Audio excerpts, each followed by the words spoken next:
Hello, I'm Asli Pelit, and welcome to Full-Time Review presented by Amazon Business. Julian Sakovitz is away on holiday, so I will be your host for this show. To go over this week's highlights with me, I would like to welcome producer Theo, who is on the other room because we just got back from Jersey. It was so nice to hang out with you today, by the way. Yes, what a treat. Asla, me, Leah, a good chunk of the full-time crew all hanging out, going through the Holland Tunnel, Manhattan, Brooklyn, seeing it all to the wonderful orb-like Sports Illustrated Stadium. Thank you so much for a lovely drive, Asla. What a day. My pleasure. I take that drive over suffering, waiting for the PATH train that doesn't show up when we need it to show up. You know, it was a risky decision. We could have be stuck in traffic, but with the spring break and Passover, New York was all hours, I think. Yeah, it wasn't bad. And actually, I'm glad you talked about the PATH train and other Gotham fans who might be listening to this and thinking about their journey to the match on match day. It's a good ritual. It's a good culture. We all kind of know and love how we get to our stadium. So it was fun to participate in that and kind of get to know each other and the NWSL and its fans a little bit better today. And speaking of the fans, you and Leah, our video producer, did a fantastic job getting out early. We were out in Harrison talking to people, fans about the return of Midge Purce, which we'll get into, and how they were feeling about the Gotham season before the game and now how they're feeling now. We actually bumped into Lily Real's parents going into the game. Yeah, her mum, which was quite extraordinary because what happened in the game, Asla? Well, she scored her first ever career goal in WSL. She's now really a pro, right? I think that's the stamp. And it was so funny. So I see this group of people and I tell Leah, let's interview this group. They look like they will talk to us and they're very cheerful. And we go and we're like, so are you guys big fans? And she's like, yeah, my daughter plays in this team. And it was like, then wonderful, recollection of her memories being a soccer mom, taking her to every practice, traveling, flying from Boston, where they're from, to UCLA to watch her daughter every time she played. It shows we always, I don't know if we recognize the parents who have such a big role. The sacrifice. In the upbringing, the sacrifice, but also a lot of money. You know how expensive it is for someone to become a star soccer player in America? I don't want to even back of the envelope calculation. You're looking at $1,000 a week at least for their soccer club and the travel and, maybe a special, course here and there. And I think, if you start at age 5 all the way to 17, 18, 19 college level, it's a big sacrifice, emotionally, financially, and time-wise. And almost all the more special, right, for them to be there at that game where Lily Real, the rookie, playing left-back, got that header for Gotham's third goal in a 3-1 win over North Carolina Courage. That goal sort of killed off the game, a game that looked maybe a little bit more give and take at the beginning, but Gotham really, really ran away with it, looked very dominant in the second half. Asla, I want to hear you talk about the moment of the match, though. Arguably the moment that kind of raised the crowd higher than any moment. What was that moment, Asla? That was the moment when Midge and Jace, but mostly when Midge stepped into the pitch after 13 months. And I think we were right over a big section, a group of fans. And I was like, I never thought they would cheer so loud for a player to come in. I felt wonderful to see how much they love her. I talked to Esther after the match to congratulate her for her amazing 2 goals, by the way. We cannot forget. She was the one. We shouldn't forget Esther Gonzalez. Fantastic goals. Yeah. Incredible goals. And the way she thinks about football, I think, is so magical too. And so I was saying, you were great, whatever. And what did you think of Midge's return? She's like, oh my God, I'm so happy she's back. She has seen what Midge is capable of as soon as she arrived. And she was waiting patiently for Midge to come back because I think Esther knows more than maybe anyone how important Midge is in the forward, in the attacking forward, strategy that I think Juan Carlos Amoros is planning for the team going forward. I mean, it's dreamy. Like you have her, you have Bruninha coming, and so versatile. You have Jessica Silva, you have Gabi Portillo, and you have now Jace. So I cannot wait to see what they can do. The players, the fans, I had goosebumps in that moment. And, obviously, like you said, Esther, the first win of the season for Gotham. There were a lot of other great moments. Jace's debut, there were so many great things to celebrate for Gotham. But that moment when Midge took the purse and she was handed the captain's armband in the 73rd minute felt really important.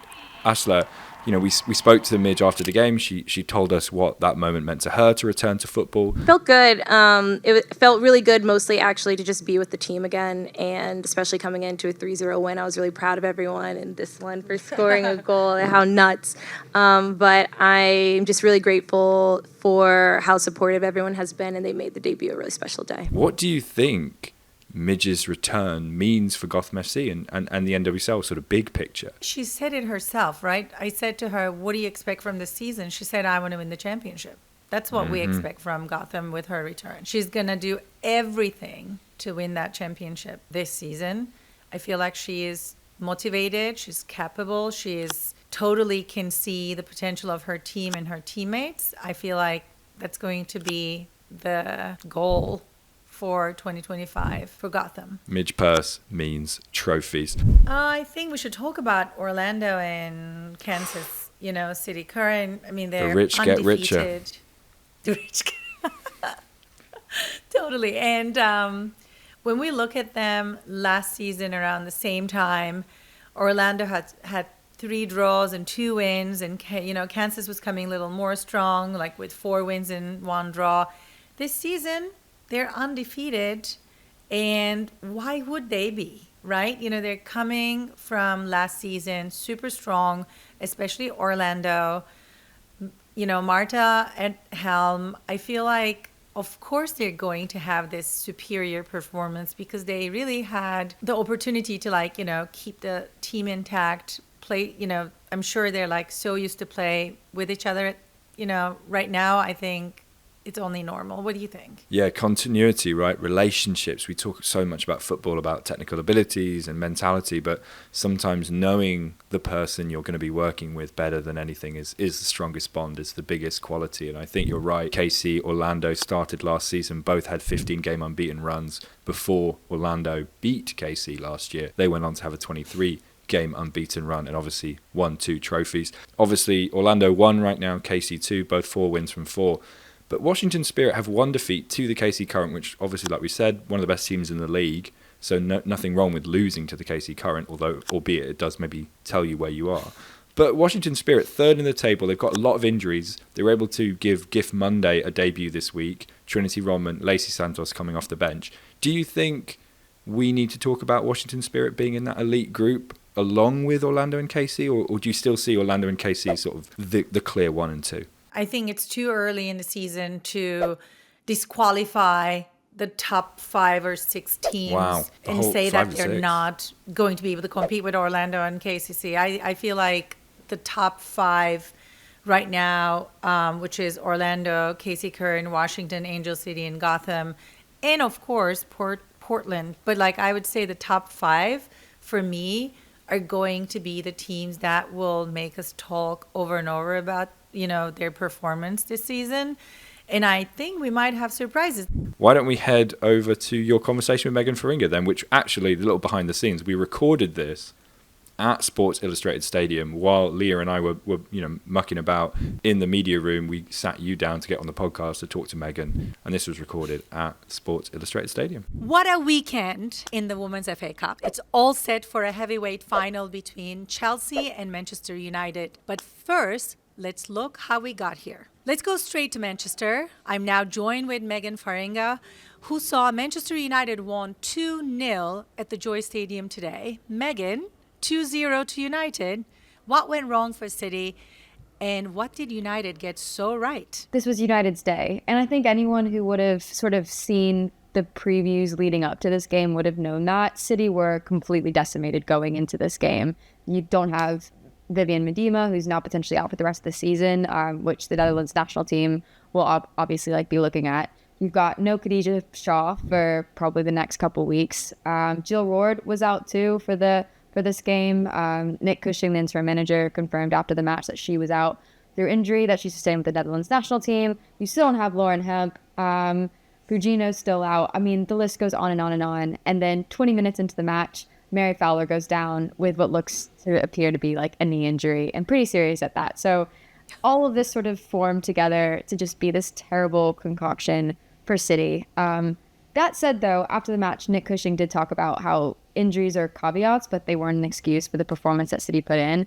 And I think he's actually really fair to say that. The first half hour, United dominated the game. They were more tenacious. They wanted the ball more. They were better on the ball. The quality they showed was great. The pass that Ella Toone picked out to find Celine Bizet running in behind the back line for City, I mean, their defense was all over the place. And that was sort of the difference between City and United in these moments. Was United looked really organized. They looked disciplined. They knew what they were doing. They knew the game plan. And I think when Fowler went down for City, I think a lot of the players mentally just kind of lost it because it was another player down. Yeah. And Also, nothing was going past the USWNT goalkeeper, Phallon Tullis-Joyce. No, she was good. She definitely wound up the City fans. From like the get-go, she was time wasting, which I mean is great. I think, you have to be a master of the dark arts. But you could tell like very early on the City fans were not a fan of her. It just sort of proved what Emma Hayes always says, is that she's probably one of the best shot stoppers in the game. On the ball, she still has a lot of work to do. That was sort of clear a few times in the game, but she's working on it, and that's what counts. Yeah, and she's working on it on the national team side as well, which we will, get to see her more and more. Can you also paint us the atmosphere a little bit? Like, what was it like? It's such a huge derby. Yeah, it felt like a derby atmosphere, and that was really good. I feel like every time I've been to the Joey Stadium, it has been that way, and the Manchester derby especially has become a lot more tense and sort of ferocious, and you want to see that in the women's game, I think. So again, the City fans sort of heckling Phallon Tullis-Joyce whenever one of her goal kicks would go out of the way. If a United player tactically fouled one of the City players, chance of United always cheating would sort of emanate from the crowd. Equally, the United away support was fantastic. They brought a huge contingent with them, and you could hear them throughout the entire match. So this was fiercely contested on and off the pitch, like in the terraces and on the pitch. And so it was a really, really good, fun atmosphere to be a part of. I think it just would have been better if City had made more of their chances. Yeah. I mean, just because it's a personal interest of mine, I want to know, what do you eat in a Joy Stadium? What's the good food? What do you do in terms of like, concessions? Because it's so important here in the U.S., right? We always look for good food and drinks. This is a devastating question for me to have to answer. You didn't even have a chance to eat anything. So no, this is a not so secret of the WSL, is that most of the time we are fed like packed sandwiches, sort of in the ilk of like a 10-year-old's field trip to the museum or something. So you just sort of get a choice of like tuna and sweet corn or chicken and bacon. You get a bag of crisps, and you get some sort of sweet little Haribo gummies or something like that. This time they also had an option of fruit, so you could get a banana or an apple. So it had like very much educational sort of elementary field trip vibes to it. Being a journalist is not glamorous. It's not that much fun. No, not at all. And I guess if this is going to be like such a big final, and I also want to ask you a little bit about what was happening at the Chelsea versus Liverpool, because I think on the other side of the bracket, Chelsea made it so much harder for themselves than they should have, with one of their key players, Naomi Girma, out for injury, but London side, still managed to win over Liverpool. Win is a win. We always say that, but still. I think Liverpool also showed a serious grit. What can you tell us about that game? Because I think it was a really good game, I think. Yeah, ultimately Chelsea came out on top, but I think they deserved to. They had more of the chances in the second half. They didn't make the most of them, but I think that's something that Chelsea have had to kind of deal with this season, is that some of the chances haven't always come off. But then saying that, they've only lost one game under Sonia Bombasta, which is unbelievable when you consider that. And to be able to grind out results, it's a cliche, but it is the sign of a team that will win titles, that will lift silverware. That said, United have also showed that edge, so I think it'll be really interesting to see those two teams kind of go up against each other. I felt really bad for Liverpool on this occasion because I think if you looked at the squad depth, that's ultimately what made the difference in that game. And, they're having to take Olivia Smith off, who is, their goal scorer, their talisman. She's arguably the future of that team. Mm-hmm. And there's not really anyone to go and replace her with. Whereas, Chelsea can go and call on a litany of elite players from their bench. A player like Aggie Beaver-Jones has the capacity and the quality, we've seen it over and over again, to make a difference in injury time. Whereas Liverpool, they went and smacked the crossbar in injury time. Those are the margins of differences, but that's also so telling of the gap between these two teams is, can you score in the injury time? Can you make that quality count? And Chelsea could and Liverpool couldn't. Yeah. And I want to go back to Olivia because her goal was fascinating, mind-blowing. And I feel like, what do you think that makes her so special? Olivia Smith has so much confidence. And it never sort of tips over into hubris or arrogance. She trusts herself. She has confidence in herself. And she's had that confidence since she was a kid.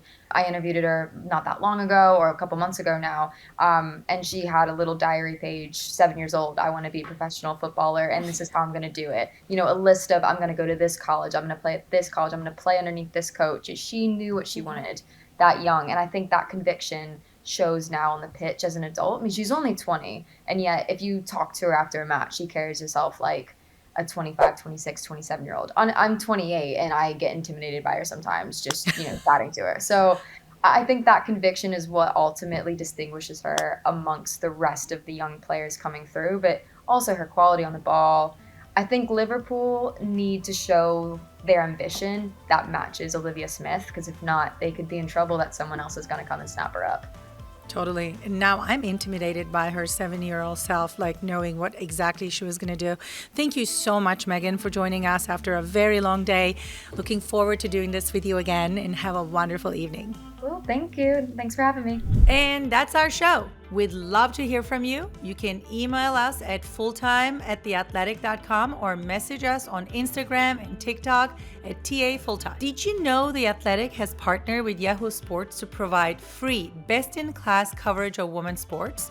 Check out the Women's Sports Hub at sports.yahoo.com/women-sports. My name is Asli Pelit. Thanks so much for listening to Full Time Review. Full Time doesn't happen without podcast producer Theo Lloyd Hughes, video producer Leah Griffin, and our executive producer Emily Olson.